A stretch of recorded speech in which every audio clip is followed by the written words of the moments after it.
এই দেখো ভাত বসিয়েছি, কড়াতে তেল দিয়ে দিয়েছি।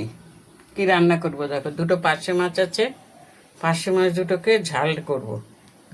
তাতে দেব ধনে পাতা,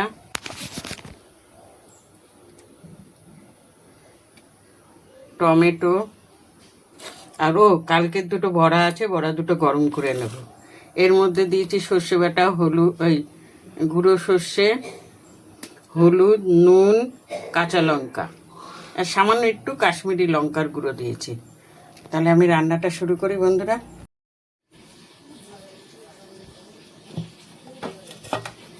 এই যে ভাত হয়ে গেছে উচ্ছে, আলু সেদ্ধ, আর বক ফুলের বড়া, আর এই যে 2 পিস পার্শে মাছ দিয়ে সর্ষে বাটা দিয়ে ঝাল করেছি। তাই এই রান্নাই করেছে আজকে। ঠিক আছে বন্ধুরা।